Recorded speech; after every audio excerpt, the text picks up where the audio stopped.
کہ انیکسپیکٹڈلی جو یہ نظر آ رہا ہے کہ پاکستان پیپلز پارٹی کا بھی ایک واضح موقف سامنے نہیں آ رہا.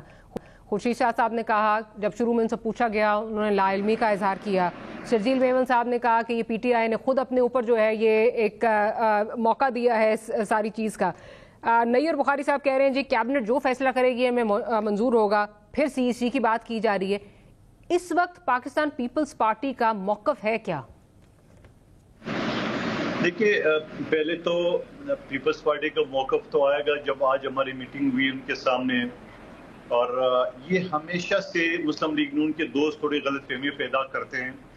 آپ کو یاد ہوگا پہلے دن عطا تارڑ صاحب نے کہا کہ ہم نے ان سے مشاورت کی ہے اتحادیوں سے, اور پھر اسحاق ڈار صاحب کا بیان آیا تھا کہ ابھی ہم نے مشاورت کرنی ہے.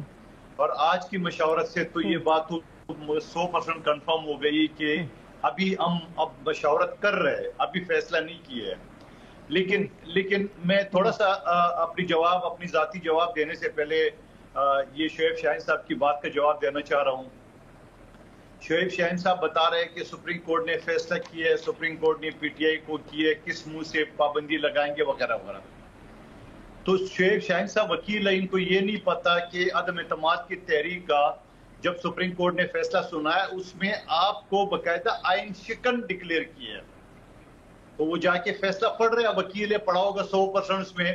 لیکن اس کے باوجود کہ آپ نے آسمان سر پہ اٹھایا, اس کے باوجود کہ آپ نے پاکستان کی جڑوں کو آپ نے جلانے کی کوشش کی, اس کے باوجود کہ آپ نے اپنے وزیر خزانہ کے ذریعے آئی ایم ایف کو اور پاکستان کو بدنام کرنے کی کوشش کی, میں نہیں سمجھ رہا, میری ذاتی رائے کہ ان کے پابندی لگایا جائے.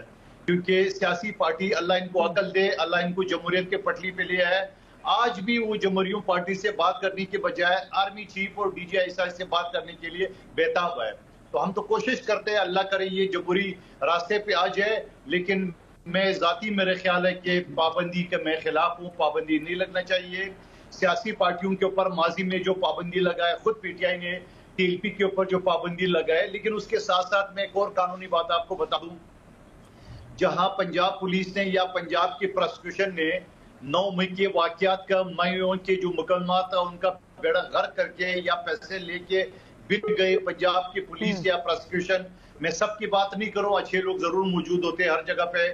وہاں یہ جو آئین کے مطابق جب یہ پابندی لگائیں گے اور 15 دن کے اندر سپریم کورٹ میں پیش کریں گے, تو جہاں 9 مئی کے مقدمات وہ ابھی تک ثابت کرنے میں ناکام رہے, تو اتنا بڑا ایشو سپریم کورٹ کے سامنے کیسے ثابت کریں گے. تو میں سمجھ رہا ہوں کہ یہ ساری چیزوں کو سب سے پہلے ان چیزوں کو دیکھنا چاہیے کہ آیا ہمارا پروسیکیوشن, ہماری جو ایویڈنس ہے وہ اتنی مضبوط ہے جو سپریم کورٹ کے سامنے ہم ثابت کر سکیں. ایسا نہ ہو کہ سپریم کورٹ سے فیصلہ ان کے خلاف آئے گی, تو میرے خیال میں پھر رسوائی کے علاوہ اور کچھ نہیں بچے گا ان کے سامنے.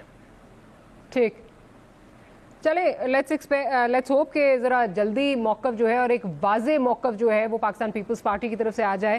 کیونکہ ایکسپیکٹ تو ہم لوگ at least I think everyone was expecting including P T I, اور میں اپنی بات بھی کرتی ہوں کہ ایک واضح موقف بہت جلدی آ جائے گا کہ نہیں جی کسی پارٹی پہ بین نہیں لگنا چاہیے. لیکن پھر بدلتے ہوئے موقف, جنہوں نے معذرت کے ساتھ حکومتی کیمپ جو ہے اس کو بھی یہ ایک موقع فراہم کیا کہ شرجیل میمن صاحب کی جو ٹویٹ ہے اس کو ایسے انٹرپریٹ کیا جائے جیسے یہ پاکستان پیپلز پارٹی کا ایک اصولی موقف ہے, بیکاز ان کے منصب کی وجہ سے, کیونکہ وہ انفارمیشن منسٹر ہیں, تو اس کو ایسے پیش کیا جا رہا تھا جیسے وہ ایک واضح موقف جو ہے وہ پاکستان پیپلز پارٹی کی طرف سے آفیشیل موقف آ رہا ہے. ذرا علی صاحب کی طرف چلتے ہیں. علی صاحب پہلے یہ بتائیے کہ آپ مجھے سن پا رہے ہیں؟ جی آپ کی آواز آ رہی ہے, کوئی نیٹ ورک ایشو تھا جس جی ٹھیک.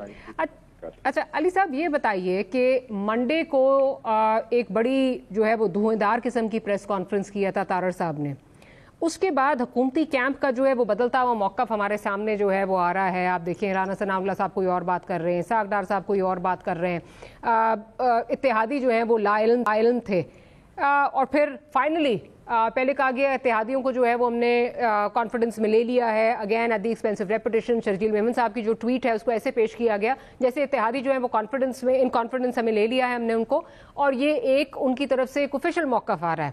لیکن پھر فائنلی اتحادیوں کی جو ہے وہ میٹنگ بلائی گئی. کیا حکومت کرتی پہلے ہے اور سوچتی بعد میں ہے, یہ اتنا پریشر کیا تھا؟ بسم اللہ الرحمن الرحیم. دیکھیں پریشر کوئی نہیں ہے, اور بنیادی طور پر تو جو حکومت نے فیصلہ کیا وہ فیصلہ بالکل حکومت نے سوچ سمجھ کے فیصلہ کیا، اور پاکستان کے حالات جس نیج پر پہنچ چکے ہیں حکومت یہ سمجھتی ہے کہ اس میں یہ فیصلہ ناگزیر ہے۔ جہاں تک آپ نے اتحادیوں کی بات کی کہ اتحادیوں کے تعلقات ہیں، ظاہر ہے اگر حکومت میں اتحادی تو پاکستان پیپلز پارٹی بھی ہے اور دیگر پولیٹیکل پارٹی بھی ہے، پاکستان پیپلز پارٹی کی وزارتیں نہیں تھی، اور بعد جب ان کے اتحادی یہ بھی کہتے ہوئے یہ بھی ان کے جو لوگ ہیں وہ یہ کہتے ہوئے بھی نظر آتے ہیں کہ ہم لوگ حکومت کا حصہ نہیں ہیں، تو ظاہر ہے الگ پولیٹیکل پارٹی ہے، ان کا ایک اپنا موقع ضرور ہے، تو وہ اس میں ان کو اعتماد کرنے کے لیے کہ ان کے کیا تاثرات ہیں اس کے لیے ظاہر ہے کہ ایک ٹائم درکار ہے۔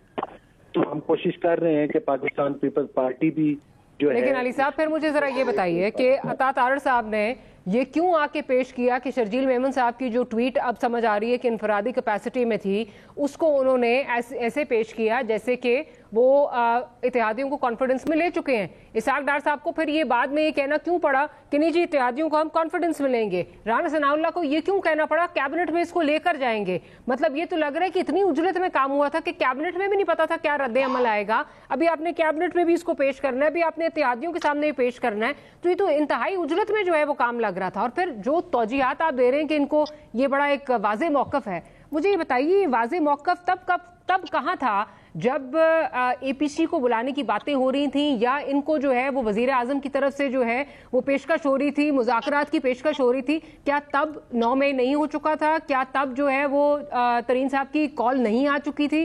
کیا تب باقی چیزیں جو ہیں جو سامنے جو فورن فنڈنگ کا کیس ہے اس کا رد عمل نہیں آ چکا تھا؟ کون سی نئی چیز ہے؟ تو یہ تو صاف نظر آ رہا ہے کہ سپریم کورٹ کا جو فیصلہ آیا ہے اس کے آفٹر میتھ میں آپ نے یہ ڈیسائیڈ کیا ہے۔ نہیں دیکھیں، بات یہ ہے کہ یہ کہنا کہ مطلب ہے کہ اتحادیوں کو بالکل اعتماد میں نہیں لیا گیا، اور یہ کہہ دینا کہ شرجیل میمن صاحب کی جو ٹویٹ تھی وہ ان کی انفرادی ٹویٹ تھی۔ دیکھیں پولیٹیکل پارٹیز ہیں، ظاہر ہے تمام پولیٹیکل پارٹیز کے اپنے مینیفیسٹوز ہیں، اور ہر پارٹی کا سیاست کرنے کا اپنا ایک طریقہ کار ضرور ہے، لیکن یہی مسائل ہوتے ہیں جو اتحادی حکومتیں ہوتی ہیں۔ ایک پارٹی نے ڈیسیجن لینا ہو تو اس کے لیے آسان ہوتا ہے، لیکن جب ظاہر اتحادی حکومت ہوتی ہے تو اس میں ہر فریق کو پھر اس چیز میں اعتماد میں لیا جاتا ہے۔ اور علی بھائی بڑی معذرت کے ساتھ ابھی آپ کہہ رہے تھے کہ ہم نے وہ ہمارے ساتھ حکومت میں شامل نہیں ہے، اب آپ ان کو جو ہے وہ آپ کہہ رہے ہیں کہ ان کی جو ہے وہ ایک اتحادی حکومت چلانا جو ہے وہ ایک آبویسلی اس کے اپنے ڈائنامکس ہوتے ہیں۔ یہ میں تو نہیں کہہ رہی، اسحاق ڈار صاحب خود کہہ رہے ہیں اتحادیوں کو کانفیڈنس میں لینا، لیا ہی نہیں تھا کانفیڈنس میں۔ آپ نے میری بات کو ٹرانسلیٹ کی ہے یا آپ کو سمجھ نہیں آئی؟ میں نے یہ کہا ہے